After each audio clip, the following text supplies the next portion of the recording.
जय राधा माधव कुंज बिहारी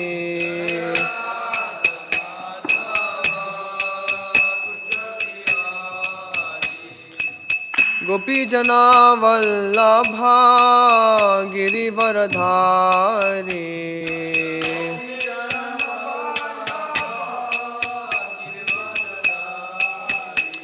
गोपी जना वल्लभा गिरिवरधारी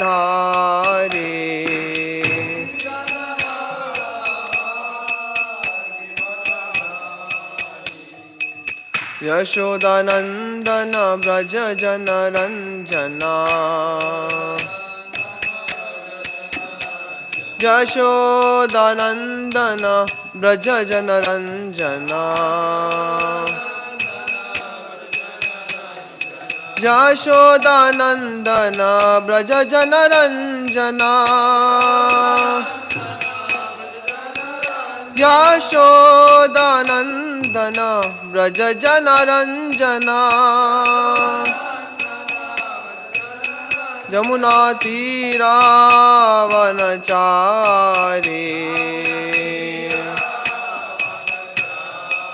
यमुना तीरावनचारी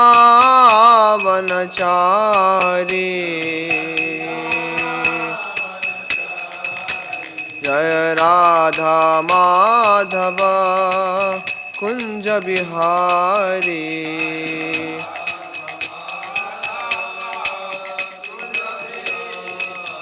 जय राधा माधव कुंज बिहारी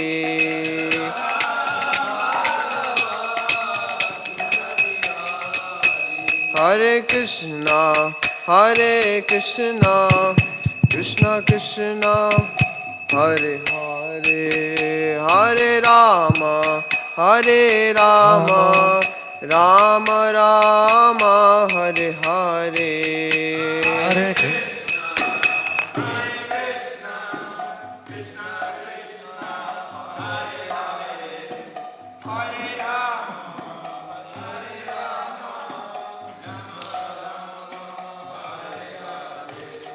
हरे हरे कृष्णा कृष्ण कृष्ण हरे हरे हरे राम राम राम हरे हरे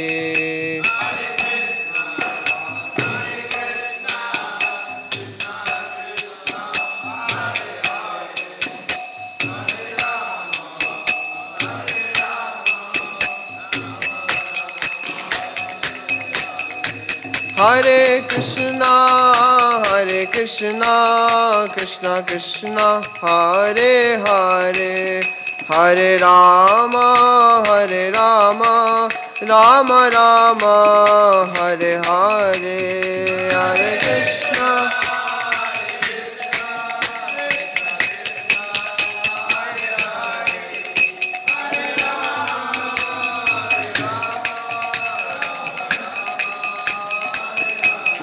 जय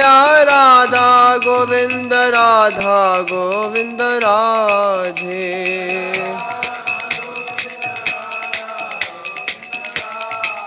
जय जय प्रभुपाद जय प्रभुपाद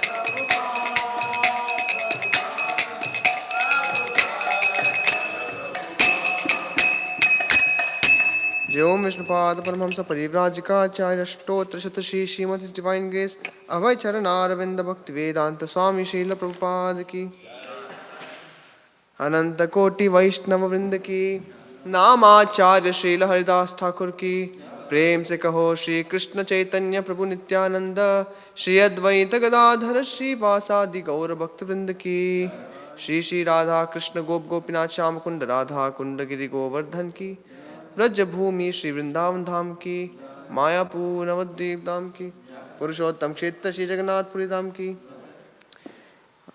ग्रंथराज श्रीमद् भागवतम की निताय गौर प्रेमानंदे all glories to assembled devotees all glories to assembled devotees all glories to assembled devotees all glories, all glories to Shri Guru and Shri Gauranga. Om Namo Bhagavate Vasudevaya. Om Namo Bhagavate Vasudevaya. Bhagavate Vasudevaya. Narayanam Namaskritya Naram Chaiva Narottamam Devim Saraswatim Vyasam Tato Jayam Mudirayet Nashtaprayeshu Bhadreshu Nityam Bhagavata Sevaya Bhagavati Uttama-shloke Bhaktir Bhavati Naishtiki Krishnaya Vasudevaya Devaki Nandanaya Cha Nanda Gopa Kumaraya Govindaya Namo Namaha. Hare Krishna, we are reading from Canto 3, Chapter 13, entitled The Appearance of Lord Varaha. Text 44. Hare Krishna.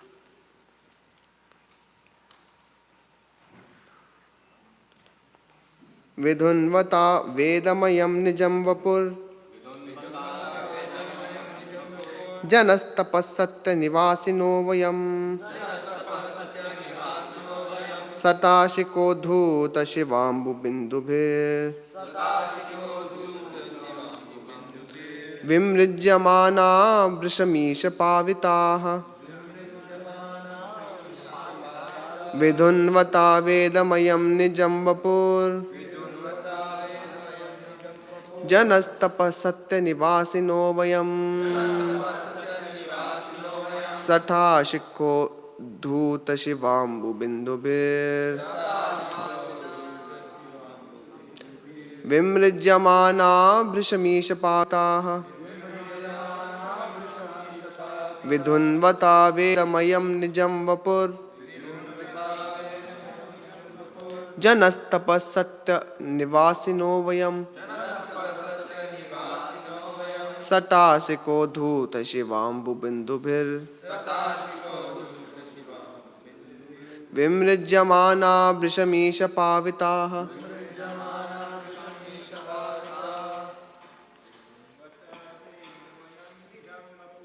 Vidhunvata Vedamayam Nijam Vapur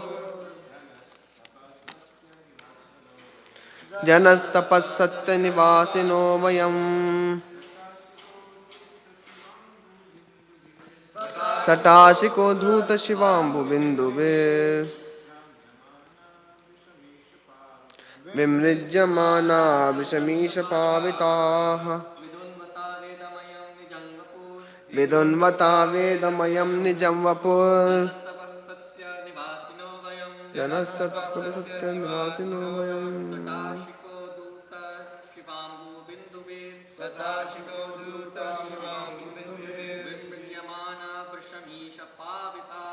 Vimrijyamana Vrishamisha Pavitaha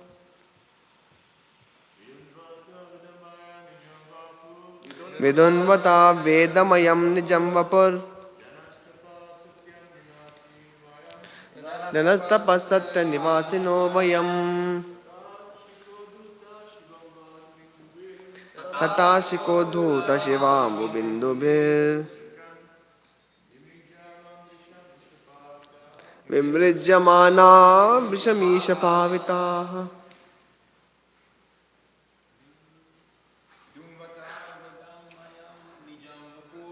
Vidhunvata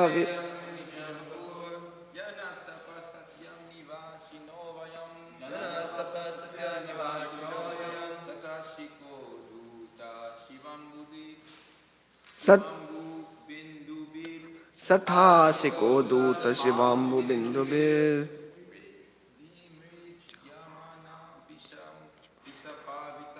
Vimrijyamana Vrishamisha Pavitaha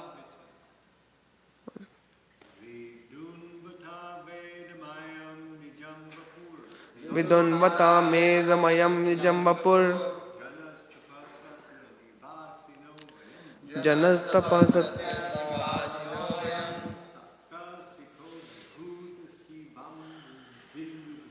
Sathasiko Dhuta Shivambu Binduvir Vimrijyamana Vishamisha Pavita. Mataji, would you like to try?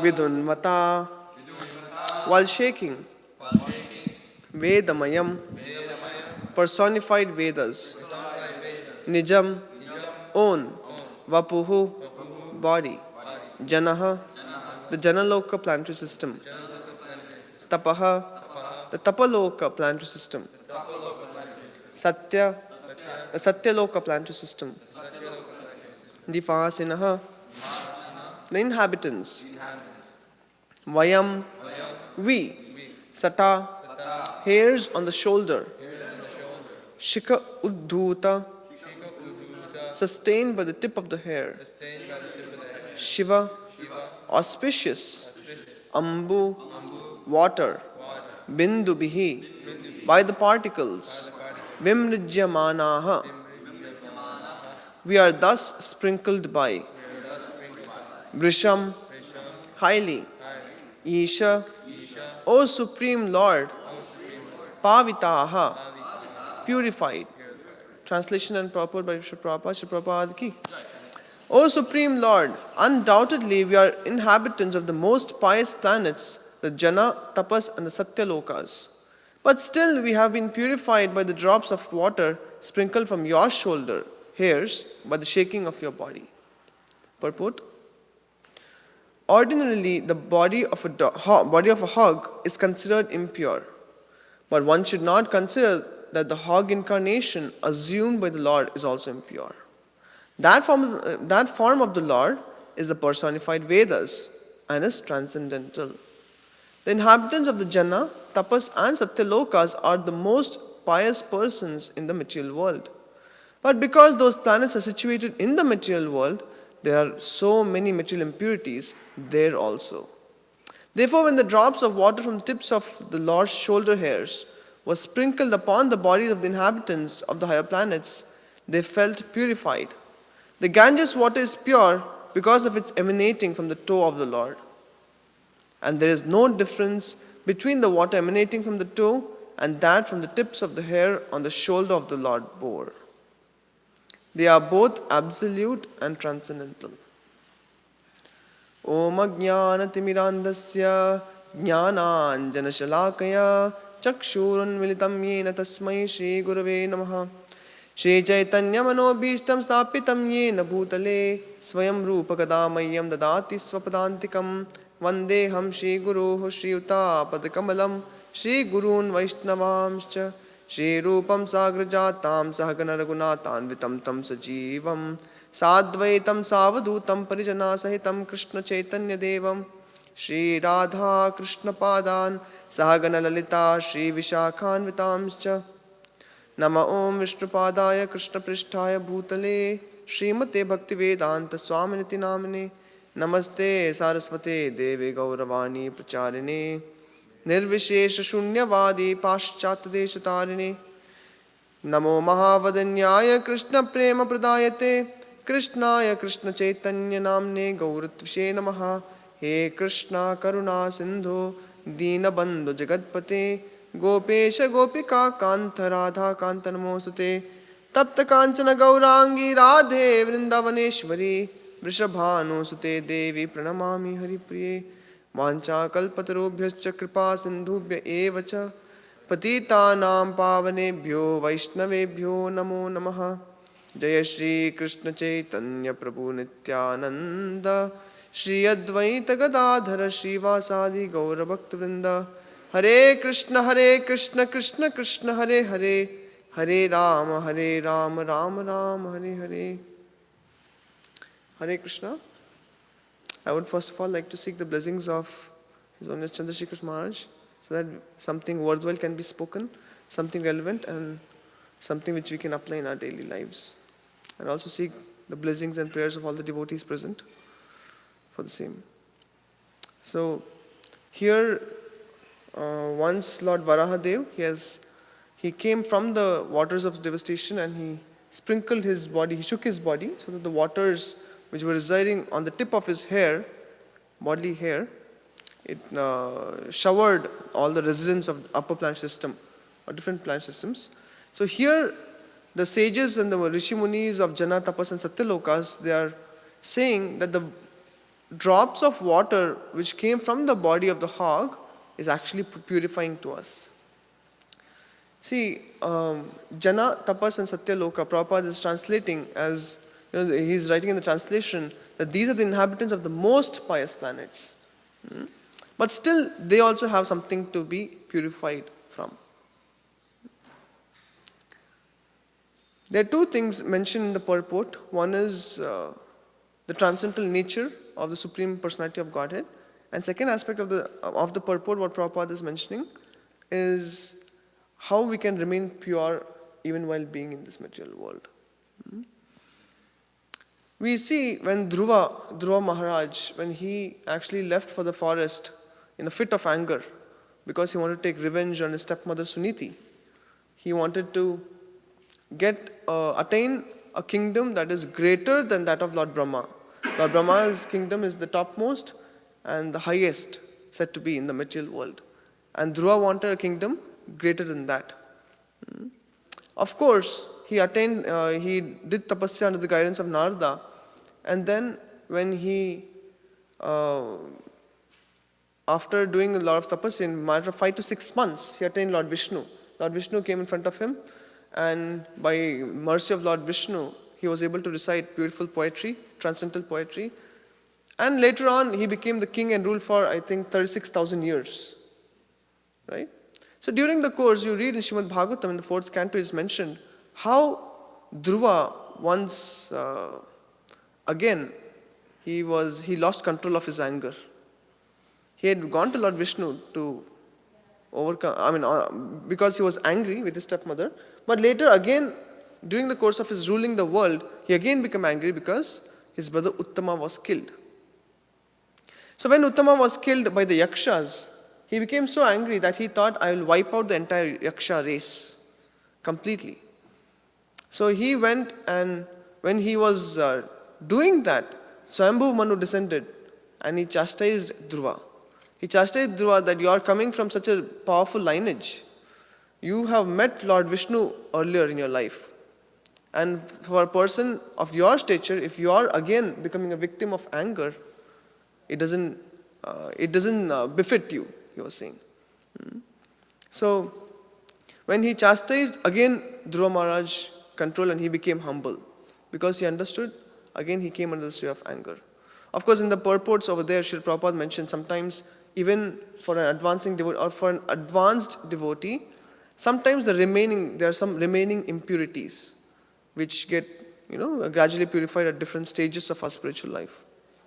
But here the point is of the conditioned nature that we are all, especially conditioned living entities, that means that they are conditioned by lust, anger and greed.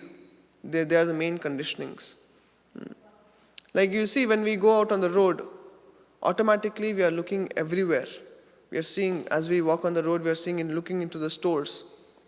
We are looking into the glass cases. Is there something special? Everyone is looking. The person inside the car is looking outside. The person outside is looking inside the car. People are looking at different people. They are saying what is happening here, what is happening there, which shows everyone is looking for some happiness. But devotees who are absorbed in Krishna, they are happy with the Srimad Bhagavatam, they are reading their Kindle and they are walking on the streets, or they are just doing Harinam Sankirtan. Sometimes we see when we are also sitting for Sankirtan, those who are absorbed, they are completely into it.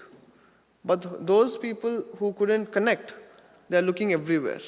They're looking at what that person is doing, what is that seller doing, what is that dog doing, what is that another girl doing. So they're looking everywhere because they're not connected to God, connected to Krishna in the even while being on Sankirtan. So therefore, we see that conditioned living entities means we are conditioned by lust, anger, and greed. What does conditioning or being conditioned mean? That means you can think of, like Prabhupada gave this example of A class jail, B class jail, and C class jail. Sometimes we move from C class jail to B class jail, or sometimes we can move from B class jail to A class jail. So which is better, B class jail or C class jail? B class. Okay, which is better between A and B? A has a TV. A is better. Actually, the answer is none of them are better, because we are not meant to be in the jail. Once my teacher was asking in the class, how many of you, for all the people present there, he asked, if you were to be bound, which chain, you have different chains to be bound in the prison cell. So he was asking, would you prefer iron chain, a silver chain, or a gold chain to be bound by? And the old man sitting in the back, he raised his hand and said, gold chain. Then his wife was nudging him and saying, you should say, we don't want any chain. Isn't it? So because we don't want any chain, we cannot choose our bondage. See, sometimes we think mode of goodness, coming to mode of goodness is good. Yes, it is. It is the best in the material world, but it is also some sort of bondage. Why? Because Prabhupada is saying, in the material world, there are always some impurities. That means even if you're in the mode of goodness, it is still tinged by passion and ignorance. So the three chains or the three jails, they are compared to the three modes. So conditioned by what? The living entities are conditioned by the three modes.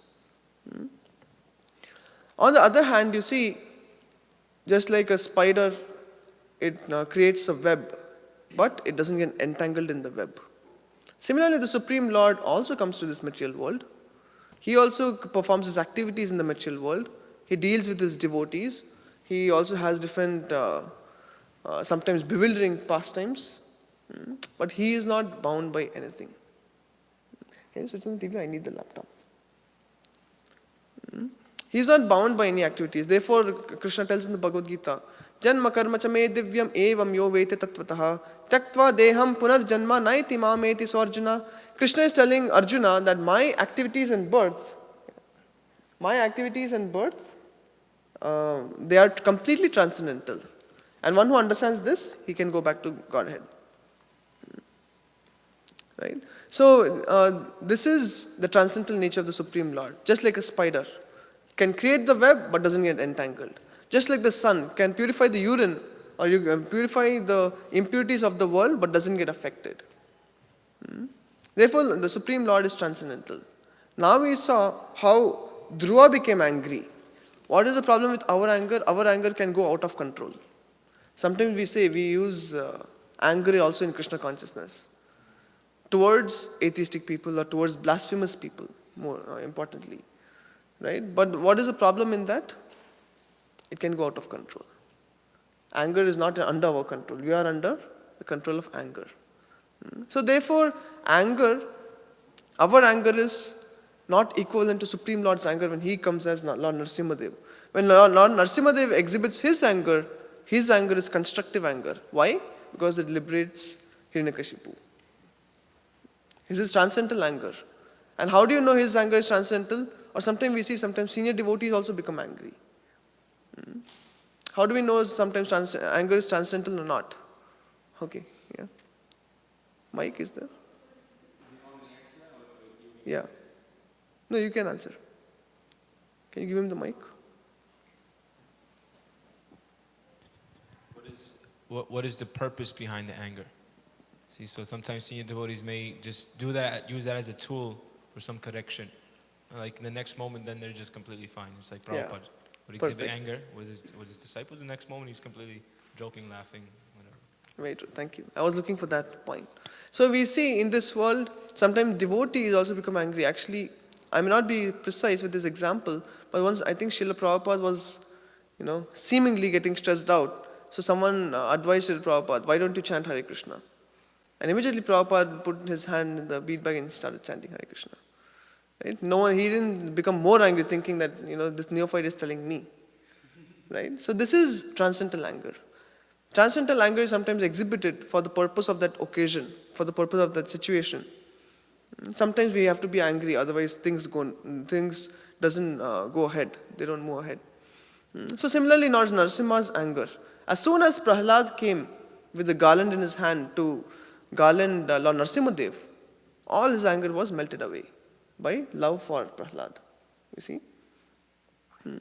So therefore, this anger is transcendental. I'll show you one more verse.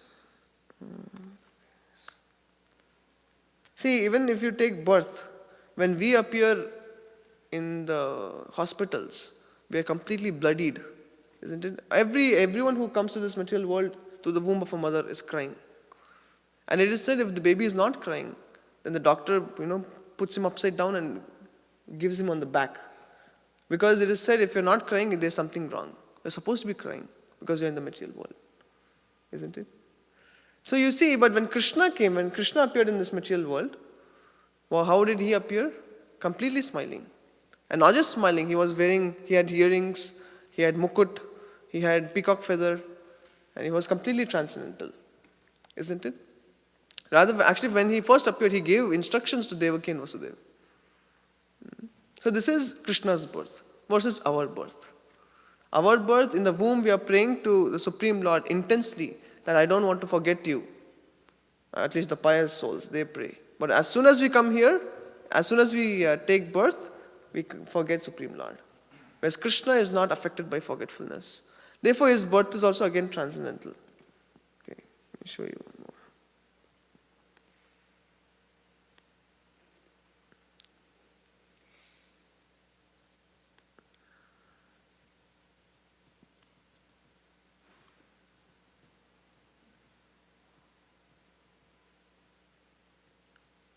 You see? See, one thing is, even though sometimes boys and girls, they, come together and they want to have fun, quote unquote fun. So that is obviously not transcendental. But sometimes in India especially, many students, when we go and speak about Krishna, the first question they ask, why did Krishna have 16,000 queens? Why did he marry 16,000 queens? Therefore, we tell the students, when you are following example, you have to follow example of Lord Ram. When you're following the instructions, you have to take instructions of Krishna, as in Bhagavad Gita. You cannot follow examples of Krishna because Krishna is too transcendental for us, isn't it? So you see, this verse, you can repeat after me. Uddhama bhava pishuna malaval guhasa Vrida valoka nihato madano piyasam Sammuya chapamajahat pramadottamasta Yasyendriyam mimatutum kuhakair nashekuhu. Yeah, with someone with the mic, can they read? Translation.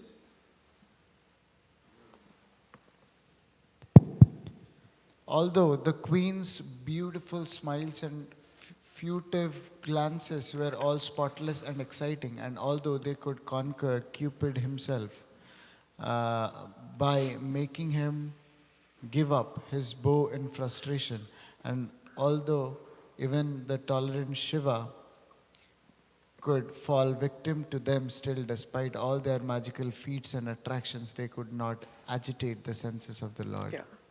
So actually Krishna is never attracted by he is not attracted by the enjoying mentality of the living entities.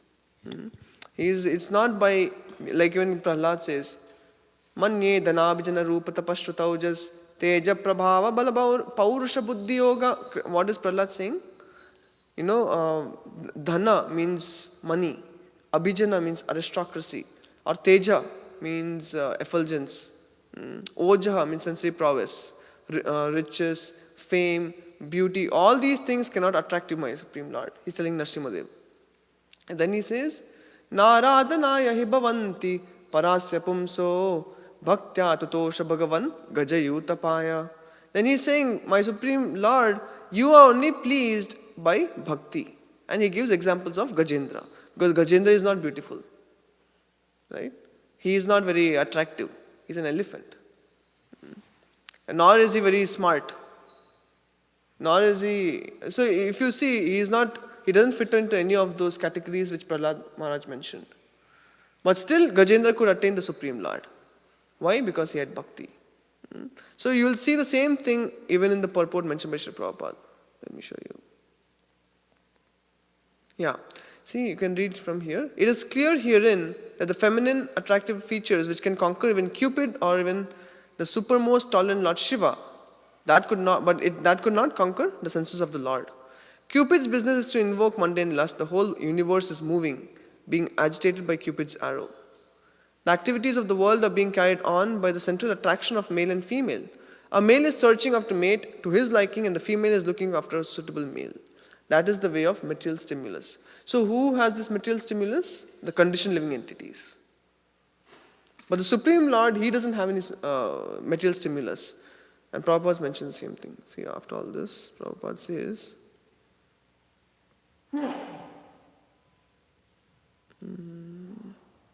he says how the Supreme Lord is actually Atmaram. Yeah, you can see here. Way below in the purport, Prabhupada is saying about Krishna. This is because the Lord is all perfect, Atmaram or self-sufficient. Therefore, in Isha Upanishad, it is said that Krishna is complete in the invocation. Om Purna Adam Purnamidam. So basically what does it mean? That Krishna doesn't need anything external to fulfill him. But we are also complete because we are coming from the complete. But we are not independent complete, we are dependent complete. Therefore we need something, but that need is Krishna need. Is not any other need. We only have one need, that is Krishna need. Then we are also complete. But Krishna is all by himself complete. Therefore he is called as Atmaram. You can see here. He does not require anyone's extraneous help for his personal satisfaction. Therefore the queens could not satisfy the Lord by their feminine attractiveness. But then why was Krishna behaving like their husband? If Krishna was not attracted by their feminine attractiveness, what attracted Krishna? Then Prabhupada says, Krishna was actually attracted by their sincere affection and service. Therefore, Krishna was behaving like a devout husband. That also comes below. Yeah. Thus, being satisfied by the unalloyed service only, the Lord reciprocated the service just like a devout husband.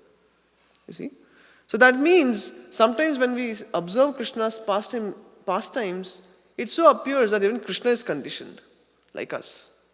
We fall for opposite sex, Krishna is also falling. We like to steal, Krishna is also stealing. Isn't it? We like to lie, Krishna is also lying.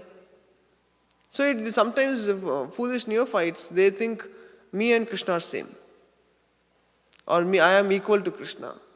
So they can take Krishna very cheaply. Actually, Krishna is completely absolute. Janmadhyasya is the definition of God. Krishna says, Aham Sarvasya Prabhu. I am the person from whom everything emanates. That means Krishna is saying, I am only God. And why is God acting like this? Because he just wants to attract his conditioned living entities back to the transcendental platform. So Krishna is transcendental, we are conditioned for now. But then Krishna descends to attract us, to bring us to transcendence. That is the definition of mukti. Mukti hitva anyatha rupam swarupena vyavastitihi. That is the definition of mukti, as given in second canto. That means mukti means to resituate ourselves from the material conditioned platform back to the spiritual platform. Of course, Prabhupada says in spiritual platform also we have conditioning.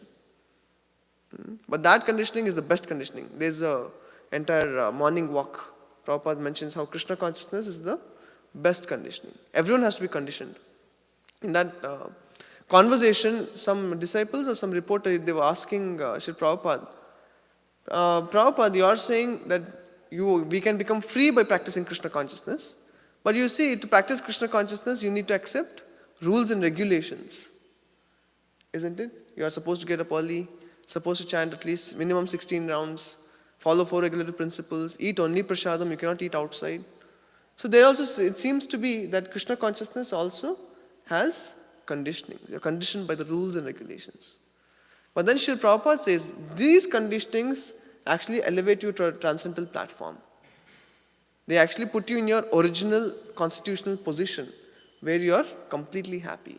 But the conditionings we have accepted in the material world, the conditions of the 3 modes of material nature, which further results in the conditioning by lust, anger and greed, that is not making us happy.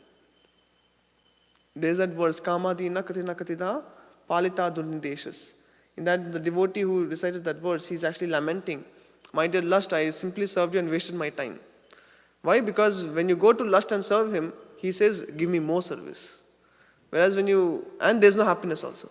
When you go to Krishna and serve him, Krishna wants to serve you more. Lust cannot serve you. He only accepts service. So therefore we see Krishna, the best conditioning we can accept is when we become devotees of Supreme Lord, who is himself transcendental. Because we are all like the people who are chained and bound by ropes. So who can help us? One who is not bound by ropes. So if I am tied, my hands are tied back, your hands are tied back, then can you help me? Very difficult. But Guru and Krishna is actually, because he's transcendental, he's not bound by anything. Then he can actually unlock us. Actually, Guru is also such a person because he's in touch with the Supreme Lord, he's also transcendental. So Guru on behalf of Supreme Lord comes and he can open our chains. So therefore, the conditioned worship the unconditioned. In this world, you can see some people are very big singers. The mass people become their following. Right? Some people are very beautiful, like world Miss Universe, Mr. Universe, Miss World, many things are there like that. So then lot of the mass of people, they become their following. Because they feel they are a better position. They are like unconditioned. And we are conditioned. Like in India, in 1980s, when the movie would be released in theater, people would actually take Aarti paraphernalia and do the worship to the actor on the theater screen. Why? Because he's acting so well and I cannot do it. So they worship. So the nature to worship is very intrinsic to the living entities. But the true unconditioned personality is the Supreme Lord. He's completely unconditioned. When he is lying, when he is cheating, everything is transcendental. See, Krishna is actually stealing from the gopis, from the houses of the gopis. Why is he doing it? Because it's bringing happiness to the gopis. When he is lying, it is bringing happiness to Mother Yashoda. Right? So his lying, cheating, seemingly negative activities, they actually are never negative. They're only bringing more and more happiness to his devotees. Therefore, when we accept the Supreme Lord as the truly unconditioned absolute personality, then we can actually worship him. Therefore, these prayers are very important also, because they're revealing certain aspects of the Supreme Lord. So, one more thing which was mentioned, let me see.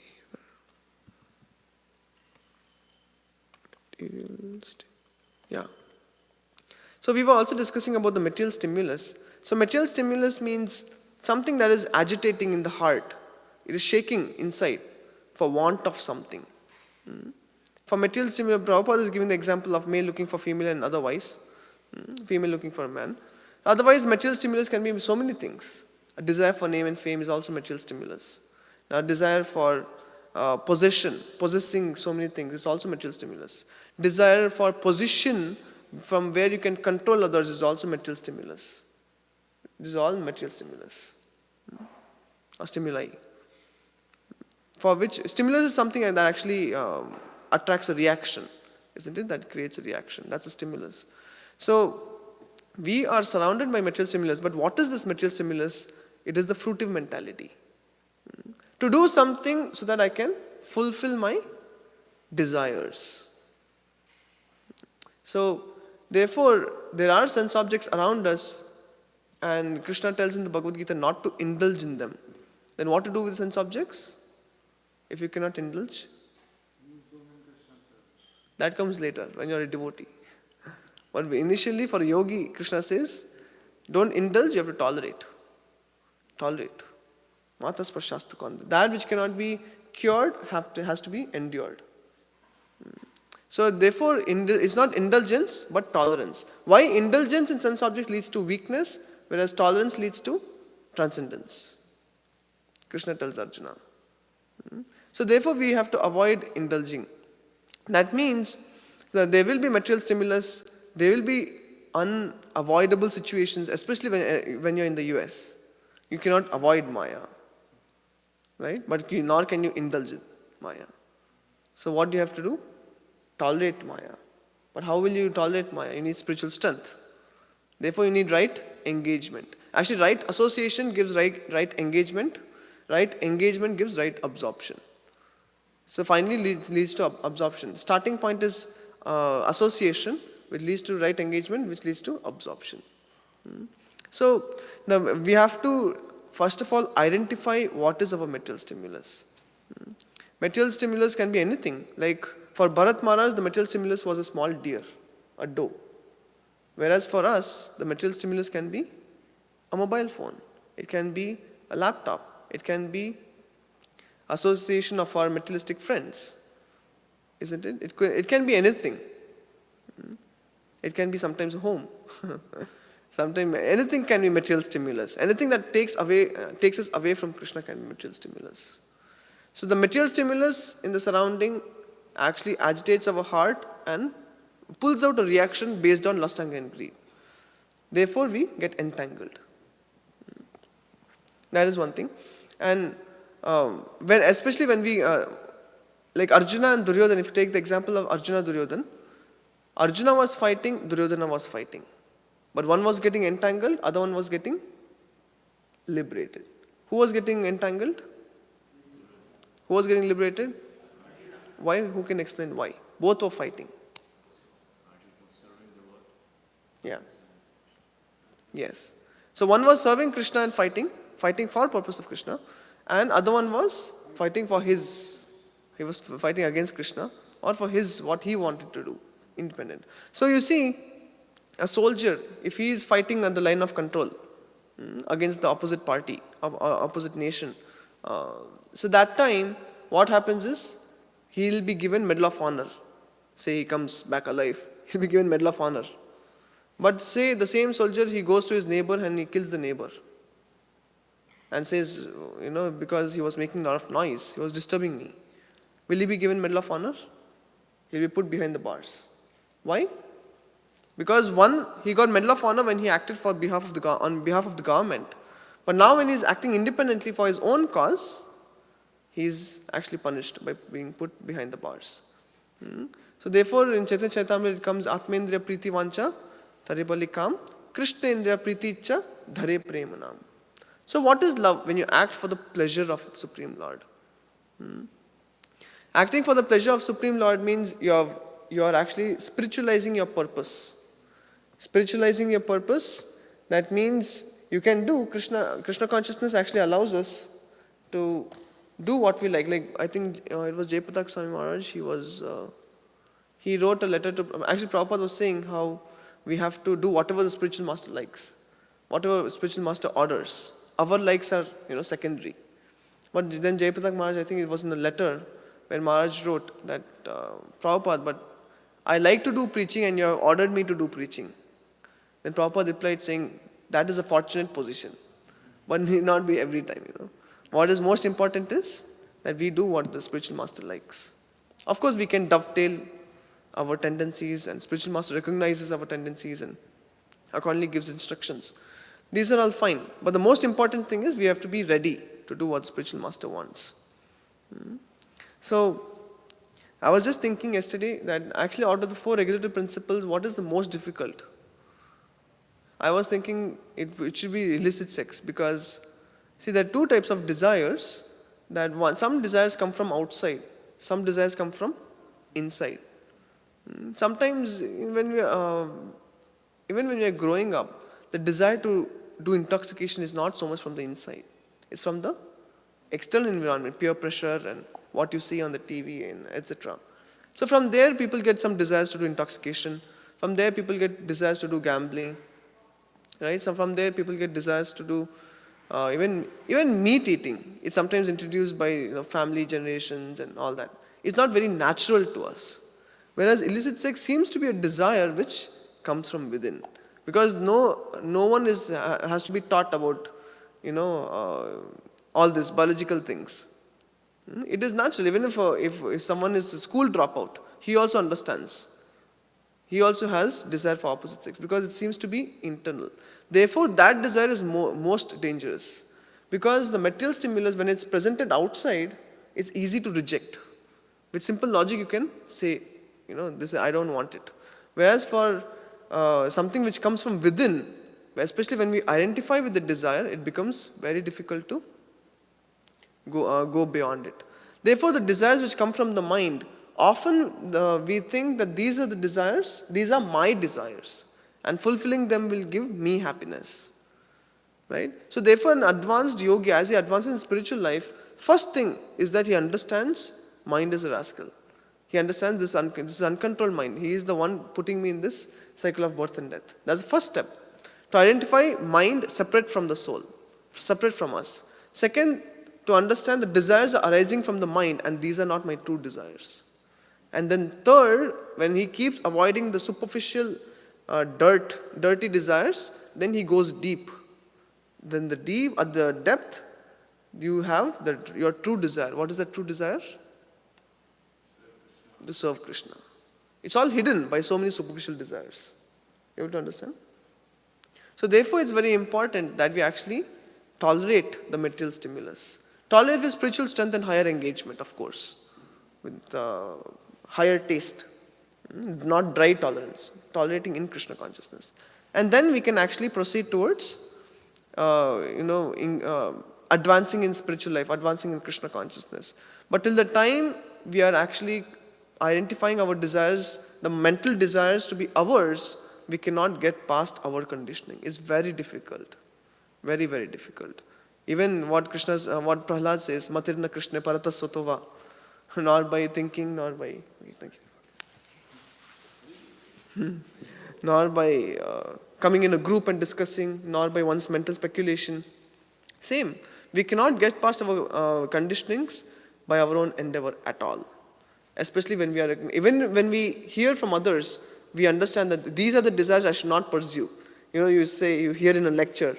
But then if you're identifying so strongly with yourself, then even if you hear from your spiritual master, it becomes very difficult. Then people think, this devotee is not practical. We have to be practical. Sometimes practical can be also related to lack of faith. So therefore, it's very important that we, first of all, distinguish our desires and mental desires. Most of the desires are separate. Like today also you have many different types of hunger. Not every hunger is hunger of the belly. Sometimes the hunger, they say, according to studies, that there are 7 types of hunger or something. So one of the hunger is mental hunger. Some hunger is anxiety-related hunger. When you're anxious, you like to eat. So there are many different types of hunger like that. But there's only one of them which is a hunger of the belly. Right? So similarly, there are many desires, the mental desires. So these things you have to separate. But actually there's true desire in the core of our hearts to serve Krishna. And that's what we want to reawaken. When we reawaken that our true desire, we'll be happy. And that Krishna, Prabhupada says, just like a hungry person, when he eats, he feels strength in the body and nourishment. Therefore, no one has to give him a certificate that you have eaten. Similarly, when we practice bhakti, we ourselves will feel happy. We ourselves will actually be able to connect with Krishna. We are ourselves, even though we don't have anything, like brahmacharis, we don't have anything, but still we are happy. Happier than the billionaires of this world. How? Because our true innermost heartfelt desires are being fulfilled. So one more thing, and to conclude with this, Prabhupada talks about remaining pure in the material world, and that actually goes in line with the material stimulus, which we talked about as the fruitive mentality to enjoy in this world, which has to be, of course, spiritualized. But how to do that? And Prabhupada talks about maintaining our connection. See, he's saying that even the sages in the higher planetary systems, they were having some impurities. Therefore, when they got the drops from the transcendental body of Lord Varaha, they actually felt purified. So he makes also a point that the Ganges is coming from the toe of the Supreme Lord. So therefore, Ganges is transcendental. So one principle we can extract from this is, as long as we are in touch with Krishna, not a superficial touch. A touch with Krishna, then we actually can remain pure in this world. But till the time we are not in touch, see, we can be in the temple and be in Maya, we can be out of the temple and be in Krishna consciousness. So where we are, where the mind is, isn't it? So till the time our mind is absorbed in Krishna consciousness, we can easily overcome our conditionings. We can easily overcome our misgivings of the heart, the temptations, only when there is absorption in Krishna. And that absorption comes by engagement, association, engagement. How long? 24 hours a day. Therefore, Sattatam Kirtayanto Mam. Krishna is telling you have to do my kirtan and be engaged in my bhajan all day, all night. So therefore, if we can do that, we can remain pure. And why are we cultivating purity? We are cultivating purity only for one reason, so that we can approach the all pure. That's the only reason or only purpose of cultivating purity. Till the time we are not pure, we cannot understand. All this will sound gibberish, what we are speaking. Yesham tvantagatam papam jananam punya karmanam. Krishna says, only that person who has actually, he's almost done with his sinful reactions. He actually starts understanding, oh, Krishna consciousness is something valuable. Those people whose hearts are filled with dust, it's very difficult. Therefore, we give them prasadam. They cannot understand philosophy, as it sounds to be impractical for them.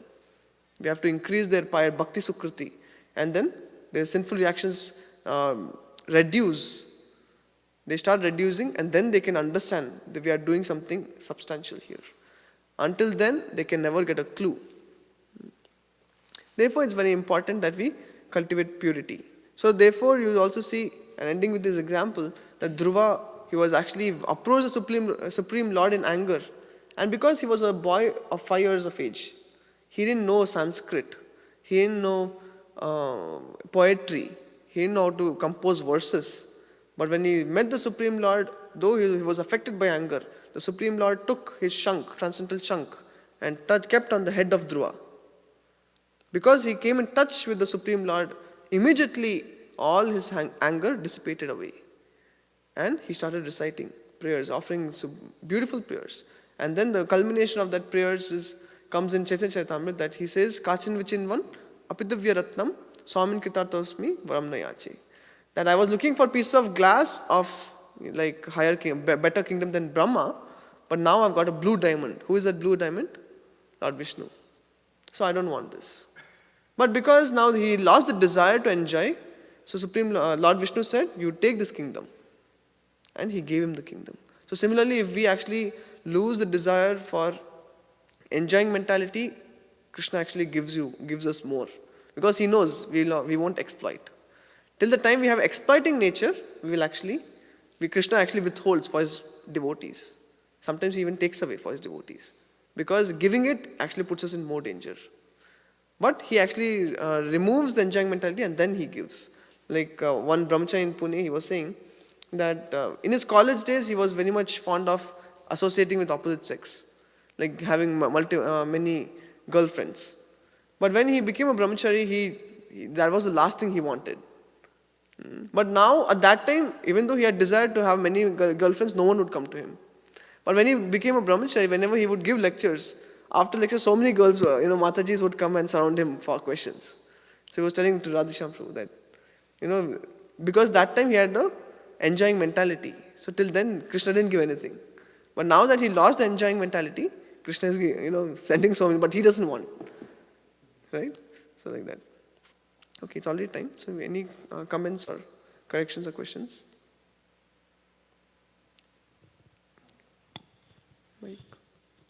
Mike is here. Anyone else? Does the mic work? Yes, good. Yeah. So I thought of a couple of things while you were discussing. One of them is that you talked at the very beginning, you started by describing about how people can use anger, especially, we can be angry at the enemies of the Lord and so on and so forth. And that's of course true. However, there's another verse where we learn that the character or the behavior of a madhyamadikari is to ignore or to not have, to not engage with those who are envious. So there's Ishvare Tadadineshu, Baliseshu, Dvisatsu Cha, Prema Maitre, Kripopekya, Yakaroti Samadhyamaha. So that's in 11th canto of Srimad Bhagavatam. It's one of the Nava-yogendras talking to Maharaj Nimi. And it means that there are 4 categories of entity. Ishvara, which is the Supreme Lord. Tadadineshu, which is the devotees of the Lord. And then there is the Baliseshu, those who are not very well schooled in spiritual life. So they're novices or neophytes, or maybe those who just don't know. And then Dvisatsu, which are the envious. So these 4 categories have 4 kinds of relationships. So for the Ishvara is prema. We try to focus our love on the Supreme Lord, as you were talking about a lot today. Then Tadadineshu, or the devotees, we make maitre, we become friends with them. And the kripa, we give mercy to those who are baliseshu, those who are not very well schooled in spiritual life. We give them mercy, kripa. And upeksha, we leave aside or ignore the dvisatsu, the envious. So that's the kind of blueprint for the behavior of a madhyam adhikari. So that's how a madhyam adhikari behaves, sort of 4 categories. And the other thing that I thought to kind of, you were talking about various material desires. So in a few different places in the Vedic literatures, it talks about 4 kinds of sinful desires, that there is the parabdha, aparabdha, kutastha, and the bija. So as you were saying, generally children do not have very strong material desires in the very beginning, not, at least not the heavier ones, because around the time of puberty, the supersoul awakens them to the desires that we have carried from past lives. And then these seed desires that came from past lives begin to make their presence known in the consciousness of the now, adolescent. Although previously he was a child, now these desires are being made known to the adolescent. And then he acts on those desires, and they become kutastha, which means very fixed, So that's why, usually around puberty or adolescence, that's when people start getting into big trouble. Before that, we do all these, kind of obnoxious things that kids do. But, at adolescence, that's when the really big ticket, desires that we've carried from previous lifetimes begin to bloom. And most of the time we act on them because we don't know any better. And as a result of acting on them, then they become, kutastha. So the bija desire is there from the previous life, and it gives us the impetus to try something for the first time. We try some illicit relationship, we try intoxication or whatever it is, And then we discover that we like it, and so we do it again. So that's one of the installments of bad karma, is that when you perform a sinful act, you get the desire to perform that sinful act a second time, and then a third and a fourth. And karma may not have caught up with you yet, because karma is deferred. So we may not get the reaction of karma from some time down the road, like a person, two kids are together, they're behind the barn, and one says, oh, I've got some cigarettes, and the other one says, oh, cool, and then can you share one? And they both smoke the cigarette. The first one coughs, because it's kind of noxious to the lungs, but, it feels good, and then they're smoking, and then he continues the habit on into adulthood, and then he's smoking 2 packs a day at one point. And then finally the doctor tells him you've got lung cancer. So the karma finally caught up. That's when the aparabdha karma becomes prarabdha. So aparabdha means the karma that has not yet affected the individual. It's latent. It's growing like a big bag of water that eventually will have to break open. So it's growing and growing, and then finally, at some point, it becomes prarabdha karma, and then at that point, the person suffers for all the things that they did, from those seeds to recurring and becoming very, very tightly binding, and then finally, the karma hits. So that's kind of, I thought I'd add that a little bit. Thank you.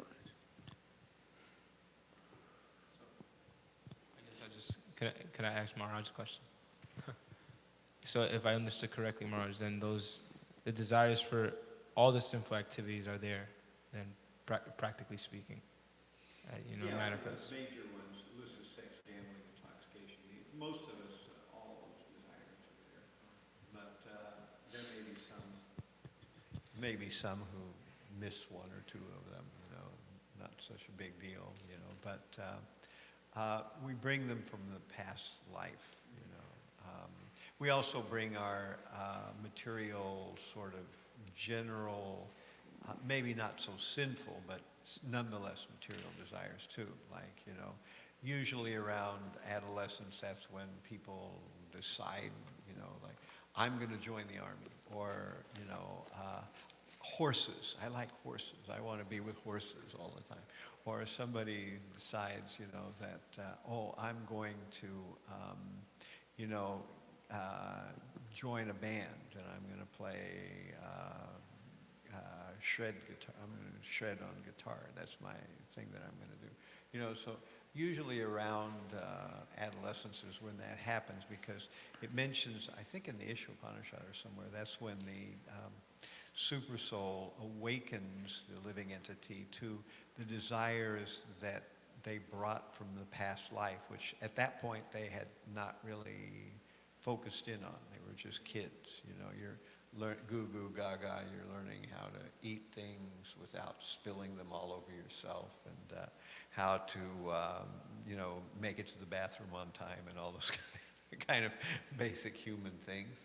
And then at a certain point, suddenly you wake up not to the life that you had in the previous life, but to the patterns, the samskaras that were etched from the previous life. And also the seeds of those sinful desires that you probably wrecked your previous life because of, are once again awakened. And, that's why somebody, some kids just go right down that path into intoxication, just, full blown, Others, it's illicit sex. For someone else, it's something else, And so this is kind of how the whole thing works. It's a cycle, and it tends to recur. So how would we ever be saved if it wasn't for devotional service and the knowledge of the spiritual master, where we learn how dangerous all this stuff is, and how to put the sandbags on going down those same ridiculous paths that we've gone down life after life after life.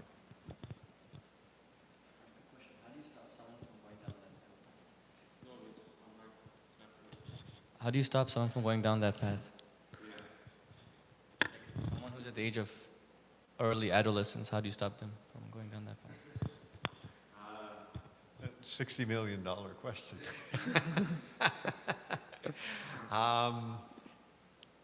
You have to have the right relationship with them.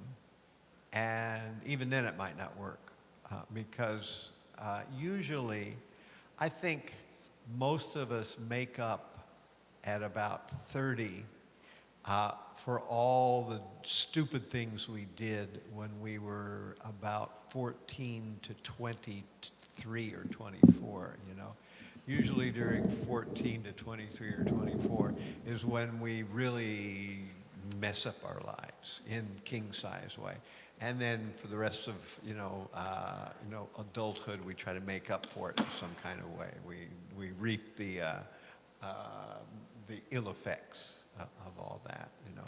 So it's oftentimes hard to convince anybody of those things. They just have to experience it on their own. Of course, you can pray for them, and maybe Krishna will give them some special mercy. That's the one thing that I always say, because oftentimes instruction won't make any difference. You're just another old guy that's telling them what they already have heard from many other old guys and old girls. And, they've rejected it before, and it's easy to reject it, and all their friends have rejected it. So they're thinking, oh, this is just old people talking old people stuff. So let's just forget about it. And headlong into it, as they say, the saying is that youth is a wonderful thing. It's a shame it's wasted on the young. So usually that's the problem. But sometimes Krishna can affect someone, or if you have the right relationship, they might. Because as long as someone's convinced that material happiness is real, usually it's hard to make a dent on them. Devotional service starts when one becomes hopeless about material happiness, kinchana gocharam, that until one is convinced that material happiness looks good on paper, it looks good on the billboard, but when you actually get into it, it sucks. It doesn't work, it has all those bad things that you have to experience.